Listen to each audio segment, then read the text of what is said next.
Meu pai foi manipulado pela minha madrasta para me expulsar de casa por causa da sua enteada e da sua falsa gravidez. Tudo começou durante um jantar com meu pai, minha madrasta Cecília e minha meia-irmã Dawn. Meu pai pigarreou e disse que precisava falar comigo sobre algo importante, mas antes que ele pudesse terminar a frase, Cecília o interrompeu. Disse que precisavam do meu quarto para Dawn e o marido dela, Ronan, porque ela estava grávida. Eu vivi naquele quarto a minha vida toda. Minha mãe e eu pintamos as paredes juntos quando eu tinha 10 anos. Todos os meus recuerdos estavam lá. Tentei manter a calma e lembrei a eles que vinha contribuindo com as despesas da casa nos últimos 2 anos enquanto frequentava a universidade. Pagava aluguel, ajudava com as contas e até comprava mantimentos de vez em quando. O rosto de Cecília ficou vermelho de raiva. Ela bateu na mesa com as 2 mãos, fazendo os pratos pularem, e se levantou tão rápido que sua cadeira caiu para trás. Meu pai ficou sentado o tempo todo, sem dizer muito, apenas olhando para o prato. Dawn tinha um sorrisinho no rosto. Percebi que ela já sabia de tudo e provavelmente haviam planejado aquilo antes do jantar. Acho que devo dar um pouco de contexto. Minha mãe faleceu quando eu tinha 12 anos. Era o tipo de mãe que deixava bilhetinho surpresa no meu lanche e nunca perdia um jogo de beisebol. Depois da morte dela, meu pai ficou devastado, se afundou no trabalho no escritório de advocacia e quase não o via. Depois, conheceu Cecília em um evento do trabalho quando eu tinha 13 anos, e eles se casaram em menos de um ano. Dawn veio morar com a gente, então eu tinha uma nova família, quisesse ou não. No começo, as coisas foram bem. Cecília tentou fazer parecer que éramos uma família feliz, decorando a casa e preparando grandes jantares aos domingos. Mas isso não durou muito. Ela queria mais e mais coisas para a filha, e o único obstáculo no caminho era eu. Falava como eu já era grande o suficiente para morar sozinho, como eu estava impedindo Dawn de ter a vida que merecia e como eu era um peso para as finanças da casa, mesmo que meu pai tivesse um bom emprego no escritório de advocacia. Não que eu fosse um peso. Sempre estudei muito e tirava boas notas. Quando fiz 16 anos, consegui um trabalho de meio período no mercado local e comecei a contribuir com as despesas da casa, mesmo sem precisar. Mas, ao invés de melhorar a situação, só piorou. Na verdade, quem piorou foi Cecília. Ela revistava meu quarto enquanto eu estava na universidade, dizendo que estava limpando, mas na verdade só procurava razões para reclamar. Desligava a água quente quando eu estava no banho, dizendo que eu estava desperdiçando. Chegou ao ponto de marcar os jantares de família sempre no horário em que eu estava trabalhando, e depois reclamava para o meu pai que eu nunca estava presente para os momentos em família. Ontem à noite, quando tentei argumentar e disse que pagava aluguel e ajudava com as contas, Cecília perdeu completamente o controle. Olhei para o meu pai, esperando que ele dissesse algo, que me defendesse, que fosse meu pai. Mas ele nem olhou para mim. Ficou encarando o prato porque concordava com Cecília, mas não queria dizer isso em voz alta. Expliquei que ainda estava na universidade, que faltavam 2 anos para me formar, que pagava o aluguel em dia todos os meses, que aquela também era minha casa. Mas Cecília não se importava. Ela me interrompeu no meio da frase e disse que eu tinha até a manhã seguinte para arrumar minhas coisas e ir embora. Foi aí que perdi o controle um pouco.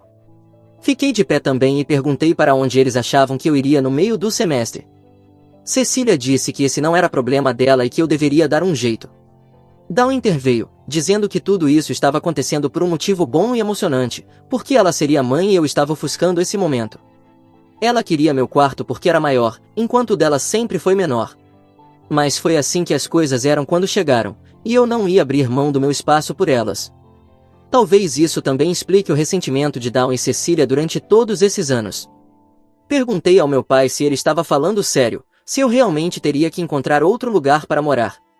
Ele apenas respondeu que o melhor seria eu procurar um canto para mim, já que Dawn precisava de um espaço maior para o bebê e para o namorado. Não consegui me segurar e lembrei a ele da promessa que fez para minha mãe antes de ela morrer. Eu estava no quarto do hospital quando ele segurou a mão dela e jurou que sempre cuidaria de mim.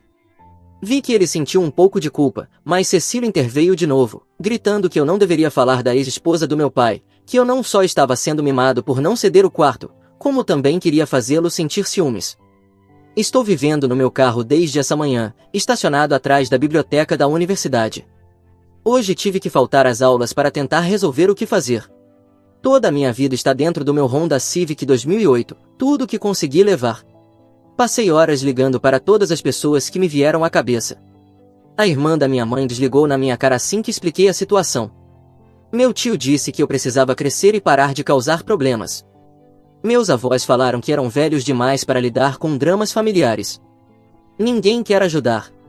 Eu não tenho muitos amigos porque passei a maior parte do tempo estudando e trabalhando. Os poucos que tenho moram em dormitórios ou com os pais. Tenho algumas economias do meu trabalho de meio período, mas não vão durar muito. Trabalho em um mercado local ganhando só o suficiente para cobrir minha parte das contas e a mensalidade da faculdade. O pior de tudo? Dawn nem precisa do meu quarto. Mas Cecília insiste que precisam de 2 quartos, um para o bebê e outro para Dawn e Ronan. É só uma desculpa para se livrar de mim, e todos sabem disso. Além disso, Dawn e Ronan poderiam muito bem alugar um lugar próprio com os quartos que precisassem. Agora estou sentado no meu carro, usando o Wi-Fi da biblioteca para escrever isso. O sinal mal chega aqui. Tive que deixar a maioria das minhas coisas porque não cabiam no carro. Quando tentei voltar para buscar o resto, Cecília já tinha trocado as fechaduras. Meu pai me mandou uma mensagem dizendo que eu poderia pegar minhas coisas quando eles estivessem em casa, mas só se eu fizesse isso sem discutir. Não consigo acreditar que meu pai escolheu a enteada dele em vez do próprio filho. Amanhã tenho que trabalhar e nem sei onde vou tomar banho. Atualização 1. Viver em um carro é pior do que eu jamais imaginei. Essas últimas 2 semanas têm sido um completo pesadelo. Depois da minha última postagem, passei 3 dias ligando desesperadamente para todos os parentes que consegui lembrar. Cada ligação foi mais humilhante que a anterior. O irmão do meu pai, que literalmente riu quando expliquei minha situação, disse algo sobre como essa geração quer que tudo seja entregue de bandeja. Depois, falou que eu já era grande o suficiente para resolver meus próprios problemas. Isso vindo do mesmo tio que morou no porão dos meus avós até os 35 anos. Até tentei ligar para a melhor amiga da minha mãe, que costumava ser como uma segunda mãe para mim.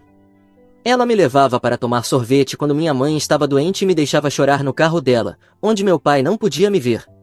Mas quando liguei, ela só repetia que não podia se envolver porque seu negócio imobiliário dependia das indicações do escritório de advocacia do meu pai. Acho que o dinheiro importa mais do que o garoto que ela costumava chamar de filho extra. No fim, tive que procurar um novo lugar para dormir, porque não poderia ficar perto da biblioteca para sempre. Acabei parando no estacionamento de um Walmart, morrendo de medo de dormir porque não sabia o quão seguro seria a noite. Qualquer barulho me fazia pular de susto. Tenho revezado entre diferentes estacionamentos para que a segurança não me descubra. Biblioteca durante o dia para usar o Wi-Fi, academia 24 horas à noite para poder tomar banho de manhã, às vezes, o parque quando preciso de um pouco de paz para estudar. Minhas notas estão despencando. Tirei 52 na minha prova de economia porque não conseguia me concentrar. Passei mais tempo pensando em onde dormiria naquela noite do que em curvas de oferta e demanda. Meu professor de cálculo me chamou depois da aula para perguntar se estava tudo bem, porque eu dormi durante a explicação dele. Mas eu não podia dizer que estava exausto depois de passar a noite em claro, vigiando meu carro enquanto uns caras agiam de forma suspeita por perto. Consegui um segundo emprego em um restaurante 24 horas perto do campus.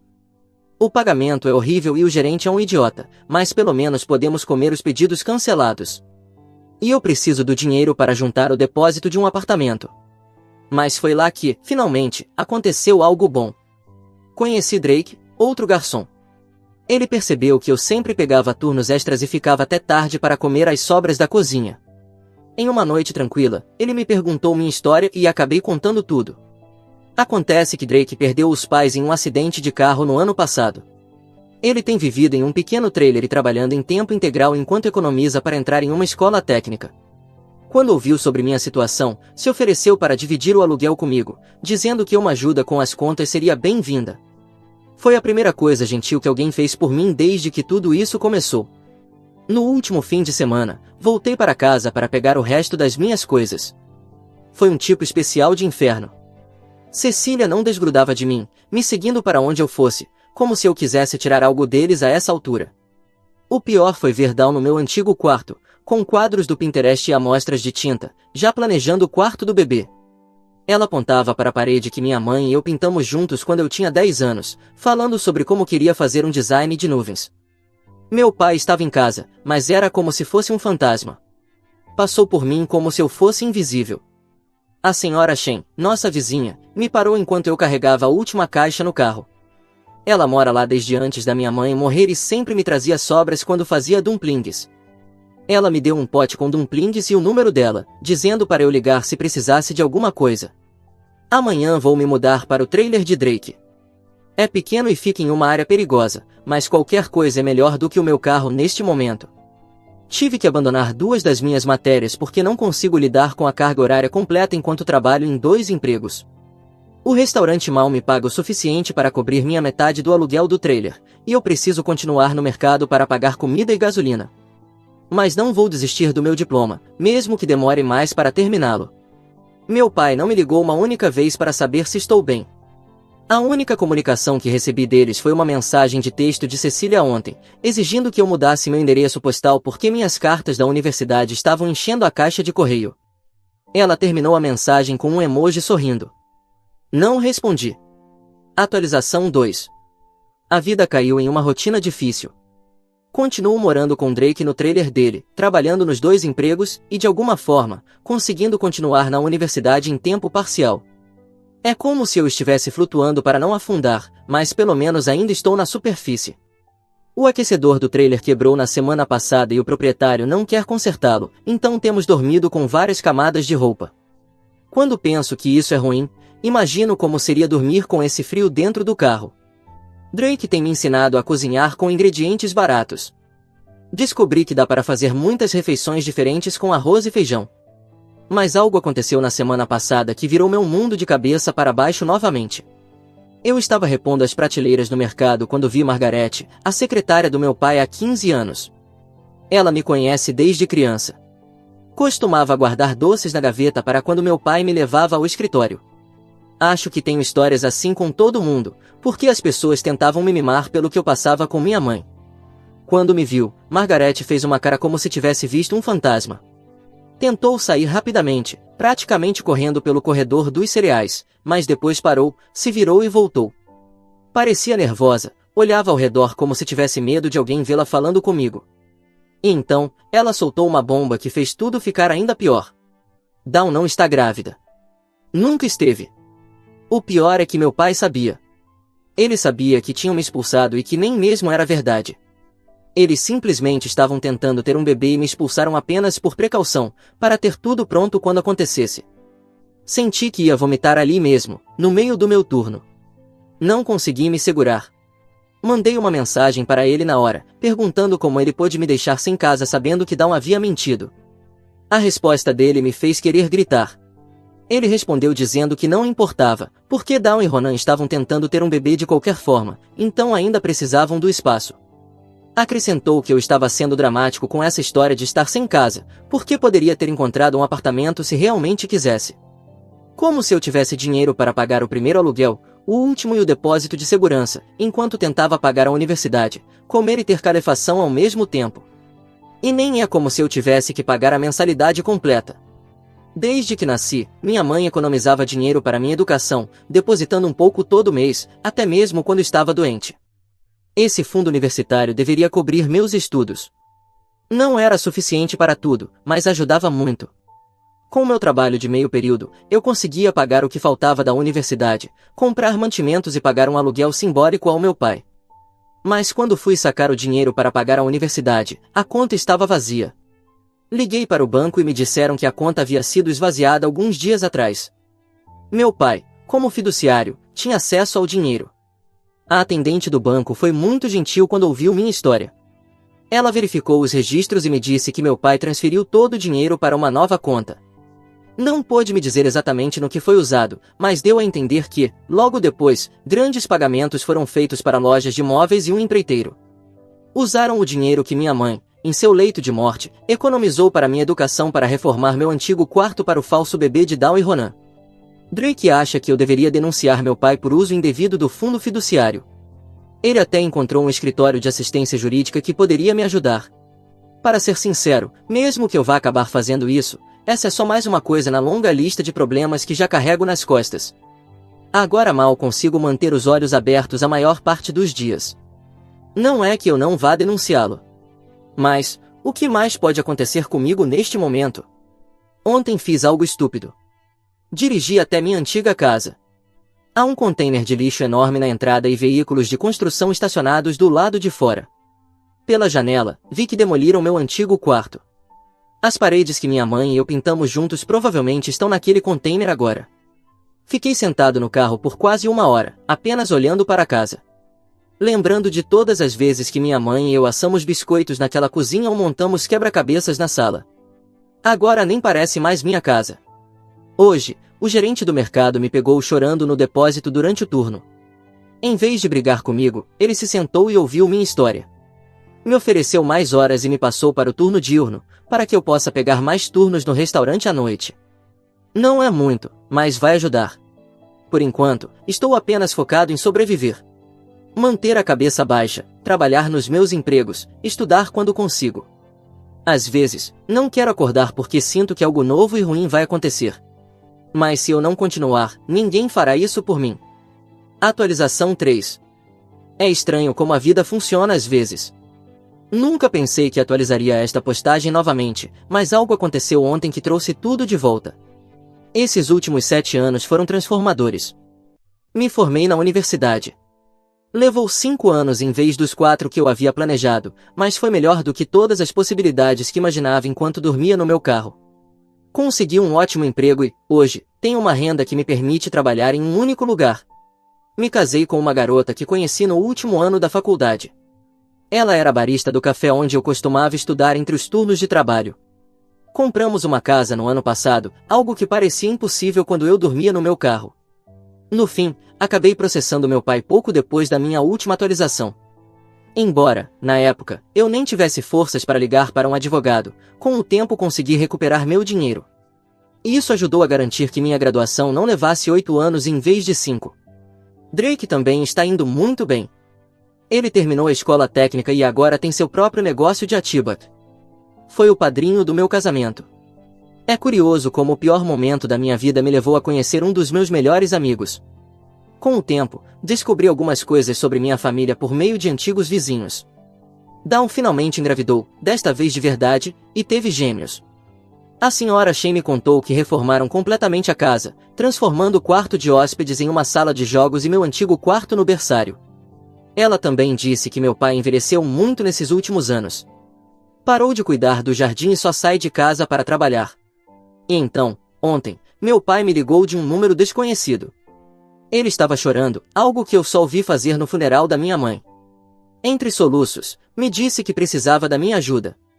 Aparentemente, depois da minha ação judicial, eles precisaram fazer um empréstimo hipotecário para cobrir as reformas da casa. O problema é que meu pai entrou em depressão depois disso e acabou sendo demitido. Foi forçado a aceitar um trabalho como advogado por um salário muito menor. A casa foi finalmente vendida, e Dawn e Ronan pegaram os gêmeos e desapareceram. Fizeram isso enquanto meu pai estava no trabalho. Pegaram tudo o que consideravam deles e nunca mais foram vistos. Sem bilhete, sem explicação, nada.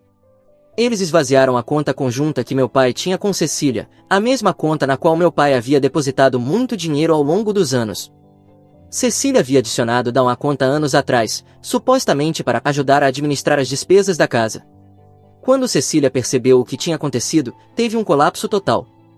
Fez as malas e foi morar com a irmã na Flórida, deixando meu pai sozinho no novo lugar que haviam alugado.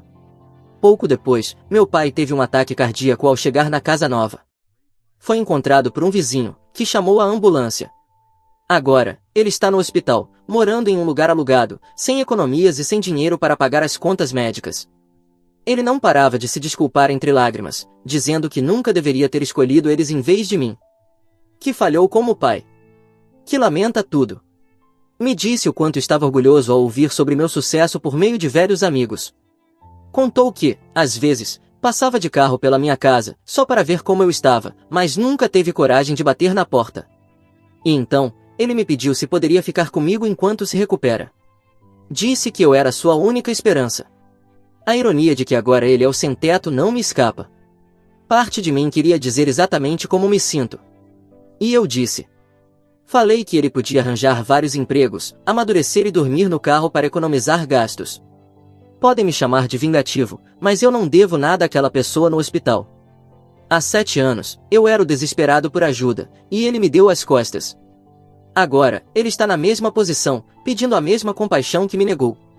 Quando eu era jovem e sem dinheiro, ele não me ajudou. Mas agora que ele é velho e sem dinheiro, me pede ajuda. A ironia é absolutamente brilhante. Atualização 4. Tenho conversado com várias pessoas sobre se o que fiz foi certo ou não. Minha esposa, sendo a pessoa gentil que é, inicialmente sugeriu que deixássemos meu pai ficar no nosso quarto de hóspedes, pelo menos temporariamente. Mas quanto mais discutíamos, mais percebíamos, especialmente ela, que seria uma péssima ideia. Drake apenas lembrou de todas aquelas noites no trailer ou no meu carro. Tudo isso só reforça que ajudar meu pai é a pior coisa que eu poderia fazer neste momento. Até mesmo nos comentários, muitas pessoas disseram que tomei a melhor decisão possível. Claro, sempre há aquele pai que tratou mal o filho e, ao se sentir culpado, comenta que eu deveria ajudar meu pai, que sou ingrato. Mas, felizmente, não há tantos pais assim. Não haverá jantares em família. Não haverá apoio emocional. Não tentarei reconstruir nossa relação. Ele fez a escolha dele há 7 anos, quando me viu empacotar minha vida em um carro e ir embora. E eu tomei uma decisão que venho amadurecendo por 7 anos. Ontem, recebi um longo e-mail de Cecília. Ela ainda está na Flórida, morando com a irmã. Ela me escreveu dizendo que eu deveria perdoar meu pai. Que ele é um homem destruído. Que Dawn manipulou os dois. Teve a audácia de dizer que me expulsaram porque realmente acreditavam que eu conseguiria seguir em frente. Que eles sabiam que eu era forte o suficiente para me virar sozinho. Não respondi. Minha esposa me perguntou se eu tinha certeza da minha decisão. Não para me fazer mudar de ideia, mas para garantir que eu não me arrependesse no futuro e me sentisse mal comigo mesmo. Mostrei a ela algo que guardei todos esses anos. O último cartão de aniversário que minha mãe me deu. Dentro, ela escreveu sobre o quanto estava orgulhosa do meu grande coração. Mas também me lembrou que ser gentil não significa deixar que as pessoas me machuquem. Ela queria que eu fosse forte. Que eu me defendesse. Que eu soubesse meu valor. Não acho que seja cruel recusar ajuda a uma pessoa que está no hospital. Se essa pessoa fosse meu pai, talvez. Mas meu pai morreu há 7 anos. Morreu naquela noite, mexendo na comida sem dizer nada, com o olhar vazio. Só quem passou noites dormindo no carro, pulando de susto a cada barulho, porque não sabia se estavam prestes a quebrar sua janela e assaltá-lo, sabe o que eu passei. E quem passou por isso também saberia como eu esperei a ligação para voltar para casa, para que minha vida voltasse ao normal. Essa ligação nunca veio. Estou em paz com minha decisão. Edição para quem perguntou o que aconteceu com Dawn. Como eu disse, ninguém sabe. Mas sempre penso que eles não podem ter ido muito longe. Nenhum dos dois parecia ser uma pessoa realmente preparada para a vida. Devem estar dormindo na casa de alguém, todos espremidos, porque nunca conseguirão um lugar tão bom quanto a casa do meu pai. Disso, eu tenho certeza absoluta. Por alguma razão, queriam tanto o meu quarto, porque aquilo era o melhor que poderiam alcançar na vida. Até minha vida parece melhor do que a que aqueles gêmeos terão. Porque eles, sim, tiveram azar ao nascer com aqueles pais. Quanto a Cecília, não tenho muito a dizer. Ela nunca teve uma única coisa boa para falar sobre a irmã ou o estilo de vida dela.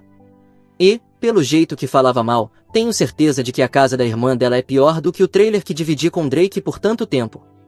Isso me faz pensar, como deve ser o lugar onde meu pai está morando agora. Quão horrível tem que ser para Cecília ter simplesmente abandonado ele. No fim, acho que as pessoas recebem o que dão. Se você é preguiçoso... História 2.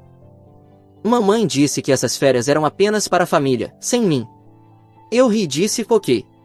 Eu costumava ser próximo da minha família, o responsável, o bem-sucedido, aquele de quem se orgulhavam e mencionavam com admiração para amigos e parentes. Mas isso foi antes de Olivia e Mark.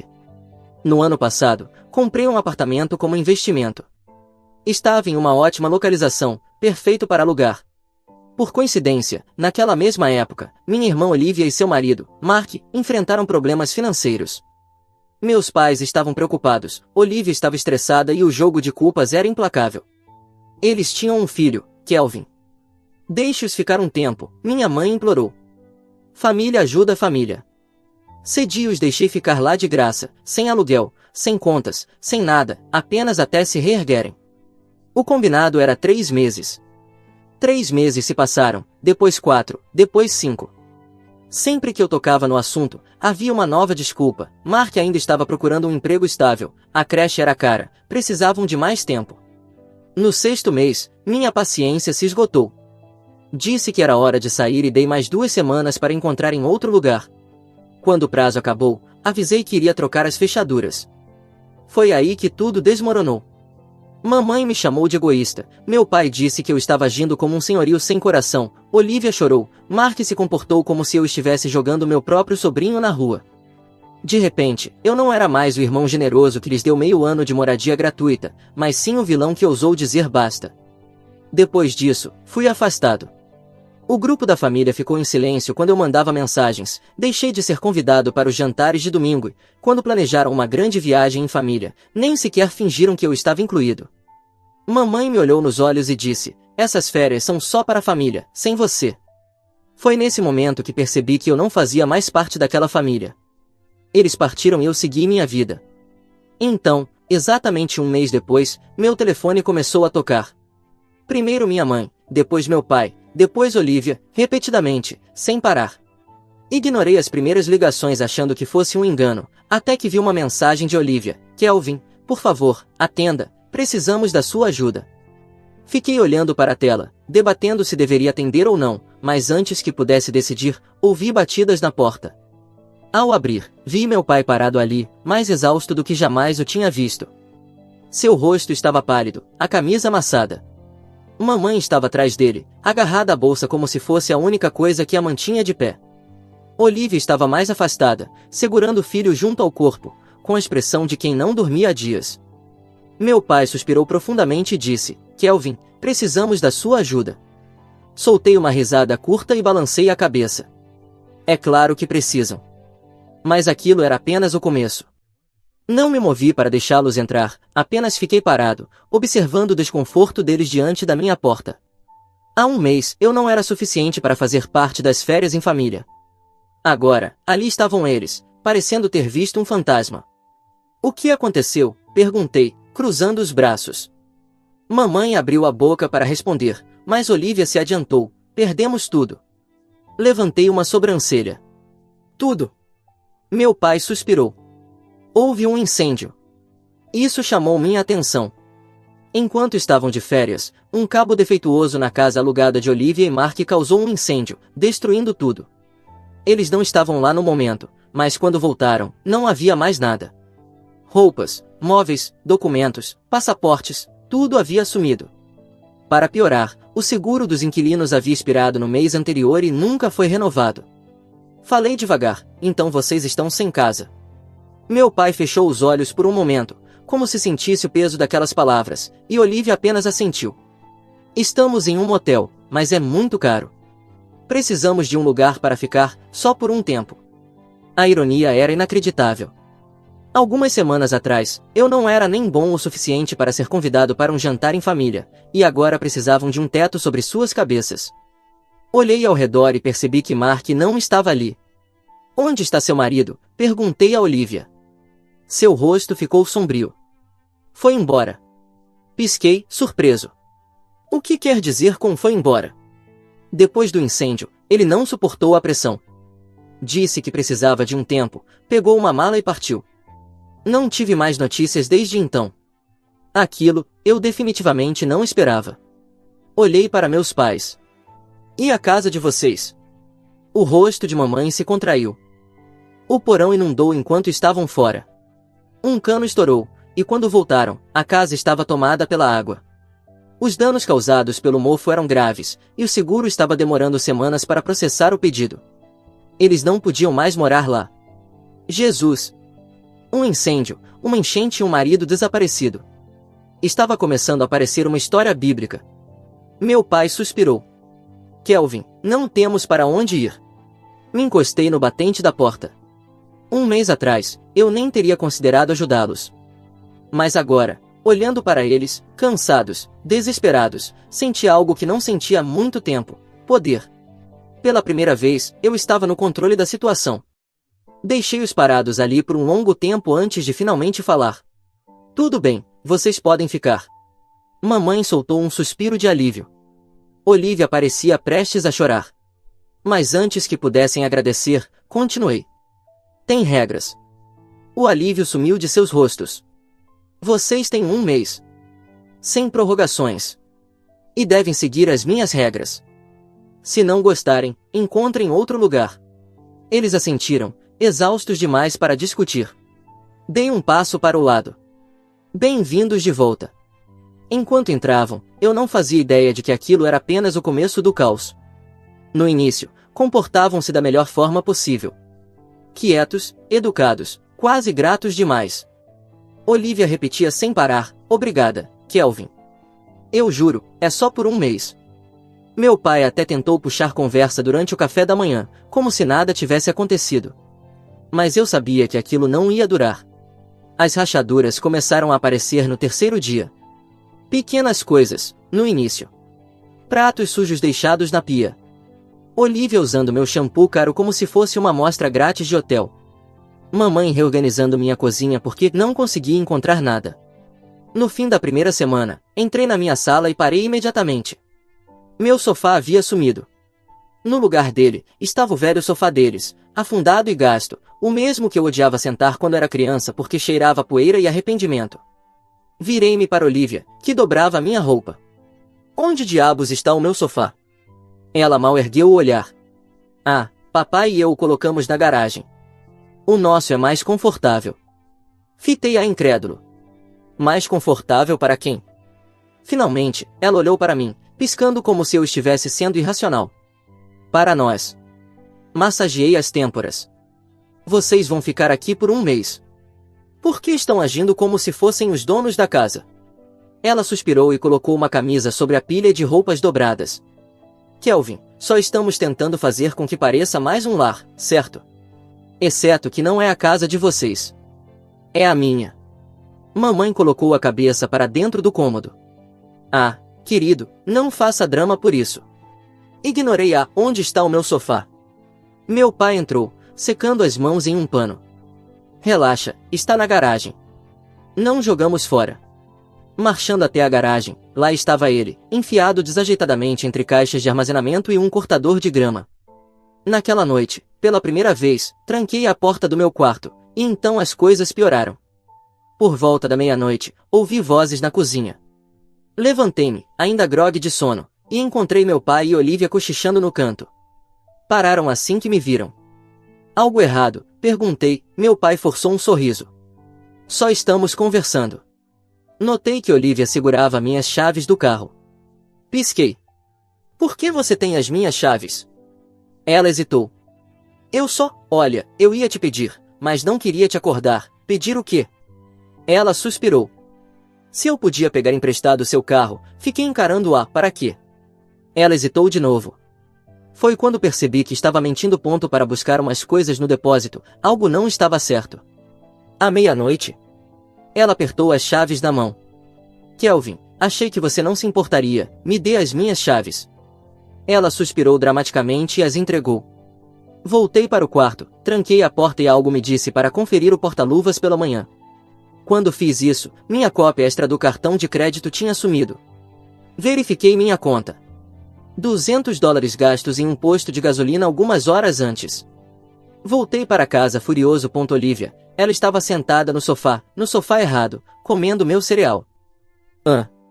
Levantei meu celular. Você pegou meu cartão de crédito? Ela ficou pálida por meio segundo, depois revirou os olhos. Ah, meu Deus, Kelvin. Eu ia te contar. Quase ri. Antes ou depois de eu perceber. Ela cruzou os braços. Eu só precisava de gasolina, ok? Vou te pagar de volta, assim como pagou o aluguel. Aquilo a calou. Mamãe entrou na sala e viu minha expressão. O que está acontecendo? Olivia roubou meu cartão de crédito. Mamãe estalou a língua. Ah, Kelvin, não faça drama. Fitei-a incrédulo. Ela roubou de mim e você está bem com isso? Ela é sua irmã. Era só dinheiro para gasolina, inacreditável. Olhei para Olivia. Arrume suas coisas. Acabou para você, seus olhos se arregalaram. Kelvin, não. Eu estava disposto a ajudar, mas você achou que podia roubar de mim e sair impune. Olhei para meus pais. E vocês? Isso está certo para vocês? Eles trocaram olhares, mas ficaram em silêncio. Ótimo, eu disse. Eu peguei minhas chaves e disse, se ela não estiver fora até esta noite, todos vocês estarão. E eu falava sério. O que eu não sabia era que Olivia ainda tinha uma última carta na manga e que eu estava prestes a me arrepender de ter deixado ela entrar. Saí de casa para esfriar a cabeça. Se eu ficasse ali por mais tempo, acabaria dizendo algo que não poderia retirar depois. Dirigi sem rumo por 1 hora, tomei um café e fiquei debatendo comigo mesmo se realmente queria expulsar minha família inteira naquela noite. Mas quando voltei para a entrada da minha garagem, senti que algo estava errado. A porta da frente estava escancarada. Meu coração disparou. Entrei correndo. Alô? Silêncio. Verifiquei a sala de estar. O sofá falso ainda estava lá. A mala de Olivia continuava no corredor, intocada. Então, ouvi um barulho vindo do meu escritório. Segui o som pelo corredor e congelei ao chegar na porta. Olivia estava na minha mesa, vasculhando minhas gavetas. Ela saltou de susto ao me ver. Calvin! Olhei ao redor. Papéis espalhados por toda parte. Meu arquivo trancado havia sido forçado. Cerrei a mandíbula. Que diabos você está fazendo? Ela levantou as mãos. Kelvin, eu posso explicar. Dei um passo mais perto, meus olhos percorrendo a bagunça. Meus registros financeiros, meus investimentos, meus extratos bancários. Então, a ficha caiu. Você está procurando as informações da minha conta bancária? Ela gaguejou. Não, quer dizer, sim, mas não é o que você está pensando. Peguei um dos papéis. Então o que é? Ela engoliu seco. Eu precisava ver se você tinha dinheiro extra.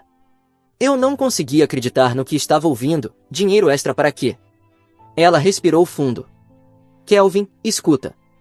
O motel está muito caro e nós não temos uma reserva de emergência. Você tem tanto, eu pensei que talvez, se eu só. Dei um passo para trás. Meu Deus! Você estava tentando roubar de mim. Ela estremeceu. Não é roubo. Eu só ia transferir um pouquinho e eu teria pago de volta. Ri sem acreditar. Ah, então primeiro foi meu apartamento, depois meu carro, agora minha conta bancária. O que vem a seguir, Olivia? Minha vida inteira? Ela abriu a boca para falar, mas eu não tinha terminado. Você mentiu. De novo. Você roubou de mim. De novo. E agora está literalmente tentando pegar meu dinheiro pelas minhas costas. Você é nojenta. O rosto dela se contorceu. Calvin, por favor, não. Acabou, virei-me para sair. Saia da minha casa. Então ela disse algo que me fez parar. Se eu for embora, mamãe e papai vão junto. Me virei devagar. Como é que é? Ela endireitou a postura, seu olhar mudando. Eles não podem bancar um motel. Se eu sair, eles saem. Você realmente vai expulsar nossos pais também? Fitei a minha própria irmã estava usando nossos pais como escudo humano. Meus punhos se cerraram. Eu não devo nada a você, Olivia. Não depois disso. Ela bufou. Você vai mesmo expulsar nossa mãe? Ela te carregou por 9 meses, e é assim que você retribui. Quase ri. Mamãe não teve problema nenhum em me excluir das férias em família. Ela não viu problema nenhum quando você roubou de mim. Então, sim. Se ela quiser ir com você, pode ir. Virei-me e fui para a sala de estar, onde mamãe e papai estavam parados. Eles tinham ouvido tudo. Os lábios de mamãe estavam apertados. Calvin, querido, vamos pensar com calma. Você só pode estar brincando, mamãe. Ela literalmente tentou me roubar. Ela está desesperada. Você não entende como está difícil para ela. Balancei a cabeça. Uau! Então vocês estão do lado dela. Meu pai não disse nada. Apenas ficou ali, parecendo cansado. Respirei fundo. Preciso saber agora. Vocês ficam com ela ou comigo? Mamãe hesitou. Meu pai passou a mão pelo rosto. Kelvin, vamos apenas não. Responda, vocês estão do lado dela ou do meu? O silêncio foi ensurdecedor. Então mamãe disse, ela é família. Não abandonamos a família. Soltei o ar devagar e assenti. Certo. Então todos vocês precisam sair. A cabeça de papai se ergueu. Calvin, não, eu deixei vocês entrarem. Dei uma chance. E é assim que me retribuem. Balancei a cabeça. Acabou. O rosto de Olivia se contorceu. Você está cometendo um erro. Abri a porta da frente. Não, Olivia. Quem cometeu um erro foi você. E assim, expulsei minha família inteira, ou pelo menos foi o que pensei. Porque no dia seguinte, descobri o que Olivia fez depois que saiu. Na manhã seguinte, chequei minha conta bancária, mais por hábito do que por suspeita. Mas quando vi os $3.000 que haviam sumido, meu estômago afundou. Cliquei nos detalhes da transação. O dinheiro tinha sido transferido para a conta de Olivia, tarde da noite. Corri para meu escritório e abri o laptop. Meu banco ainda estava logado. Ela deve ter feito isso antes de eu pegá-la revirando minhas gavetas, aquela ladra miserável. Peguei o telefone e liguei para Olivia. Sem resposta. Liguei de novo. Direto para o correio de voz. Eu não estava mais para brincadeira. Disquei 911. Sim, quero reportar um roubo. Minha irmã transferiu dinheiro da minha conta bancária sem minha permissão. Meia hora depois, a polícia apareceu no motel onde Olivia estava hospedada. Estacionei logo atrás deles, ainda fervendo de raiva. A porta do quarto se abriu. Olivia apareceu. Os olhos de Olivia se arregalaram ao ver os policiais. Atrás dela, seu filho segurava um carrinho de brinquedo, apertando contra o peito. Um dos oficiais, um homem de meia idade com uma expressão entediada, pigarreou antes de falar. Senhora, recebemos uma denúncia de que você transferiu dinheiro da conta bancária do seu irmão sem permissão. Imediatamente, Olivia começou a chorar. Meu Deus, você está falando sério? Ela me encarou.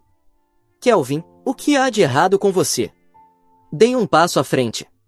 Nem comece. Você literalmente roubou de mim. Ela bufou. Não roubei.